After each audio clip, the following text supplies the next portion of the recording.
How's it going, guys? Welcome to General Hospital MV, my GH after show. Let's get right into it. Valentin Cassadine made his entrance at Windermere this week, and in the most shocking turn of events, all the charges against the newest GH villain were dropped. Shocking story, never happens on this show.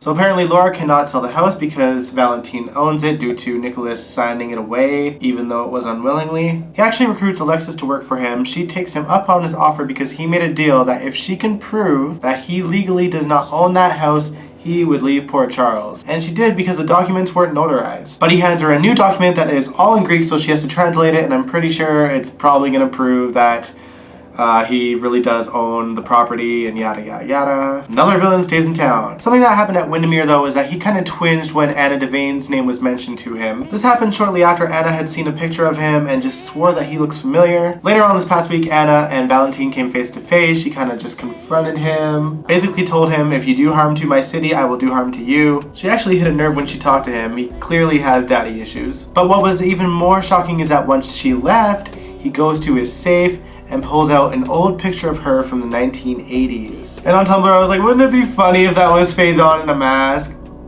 Don't ever do that again. You hear me, writers? No. That brings us to Charlotte, Claudette's daughter, who is supposedly Griffin's daughter as well, which no one believes, except for Griffin and maybe Anna. By the end of the week, Valentin was claiming that Charlotte was his kid. My theory is that somehow that is Lulu and Stavros' kid. The woman from the island that they ran into when they were being held captive was brought into the PCPD. She says that she was supposed to be the surrogate for Stavros' baby, but the plans fell through for some reason. The woman claims that Helena seemed genuinely devastated, but I have a feeling not so much. Although as of recently, Rocco seemed a lot younger than Charlotte, and the timeline is kind of in reverse, so I don't know. It's not like the writers pay attention to the age of children. Also on Monday, Brian Craig gave his last performance as Morgan Corinthos, and it was a good performance. Basically, Sonny was hallucinating that he was alive again. Turned out to be a kid that wanted to trick-or-treat on the Godfather's property. Sonny is obviously losing his mind. Ghostly Morgan actually convinces Sonny to kill himself, so he's getting all of his things in order, and by the end of Morgan's funeral, apparently Sonny's gonna get off himself somewhere. That's the plan. Obviously, it's probably not gonna happen. At the end of the week, Nell found Morgan's journal, a journal which Morgan checked off every time he did his meds, which was every single day until the day that he died. So Carly has grown suspicious that there is something wrong with his actual medication. Ava obviously switched Morgan's medication several times. Recently, we watched Ava throw medication into the garbage, somewhere in an alley, and a mysterious hand picking it up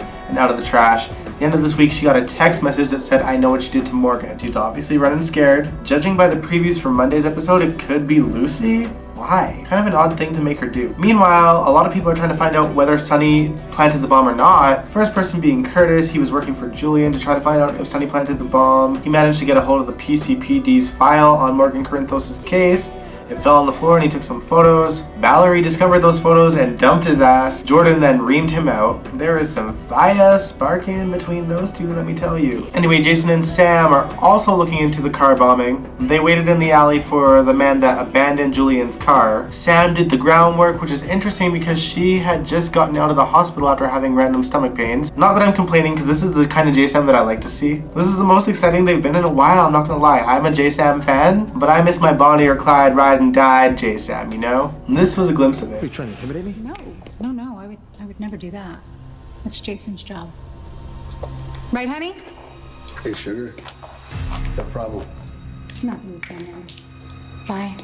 But before Jason could get information out of him, Pete gets shot and killed, which is definitely a hint towards the fact that maybe Sonny is innocent. Not that it makes a difference, Morgan is still dead. I kind of believe Julian planted the bomb in his own car, but we shall see. So yeah, not a bad week in Port Charles. I thought it was interesting. Let me know what you guys thought of the show. You can leave comments down below, or you can message me on my Tumblr. Up to you, but I will catch you guys next week.